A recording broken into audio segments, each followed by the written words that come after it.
कृष्ण सुदामा की मित्रता बहुत प्रचलित है। सुदामा गरीब ब्राह्मण थे, अपने बच्चों का पेट भर सके उतने भी सुदामा के पास पैसे नहीं थे।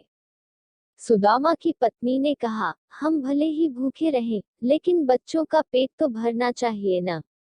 इतना बोलते बोलते उसकी आंखों में आंसू आ गए। सुदामा को बहुत दुख हुआ।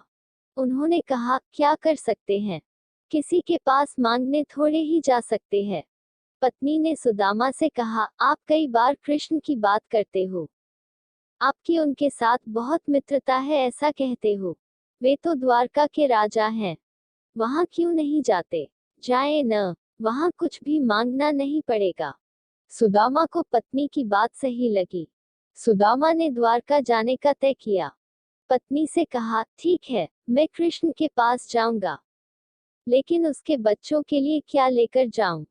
सुदामा की पत्नी पड़ोस में से पोहे ले आए, उसे फटे हुए कपड़े में बांधकर उसकी पोटली बनाई। सुदामा उस पोटली को लेकर द्वारका जाने के लिए निकल पड़े। द्वारका देखकर सुदामा तो दंग रह गए। पूरी नगरी सोने की थी, लोग बहुत सुखी थे।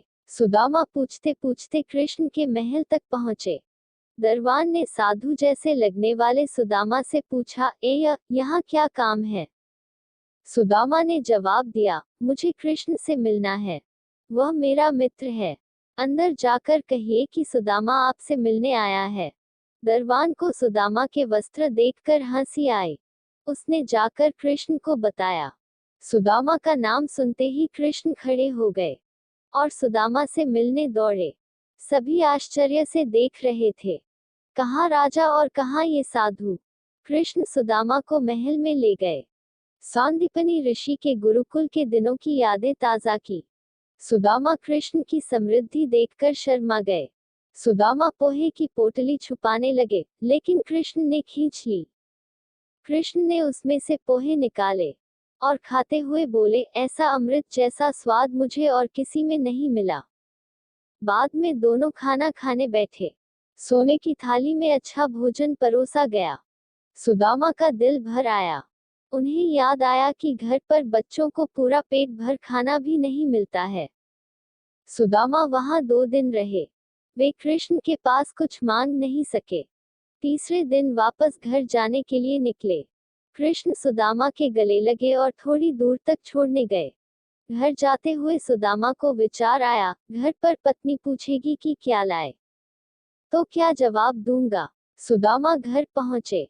वहां उन्हें अपनी झोपड़ी नजर ही नहीं आई। उतने में ही एक सुंदर घर में से उनकी पत्नी बाहर आई। उसने सुंदर कपड़े पहने थे। पत्नी ने सुदामा से कहा, देखा कृष्ण का प्रताप, हमारी गरीबी चली गई, कृष्ण ने हमारे सारे दुख दूर कर दिए। सुदामा को कृष्ण का प्रेम याद आया। उनकी आंखों में खुशी के आंसू आ गए। देखा दोस्तों, कृष्ण और सुदामा का प्रेम यानी सच्चा मित्र प्रेम।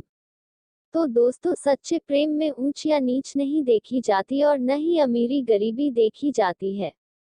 इसीलिए आज इतने युगों के बाद भी दुनिया कृष्ण और सुदामा की दोस्ती को सच्चे मित्र प्रेम के प्रतीक के रूप में याद करती है।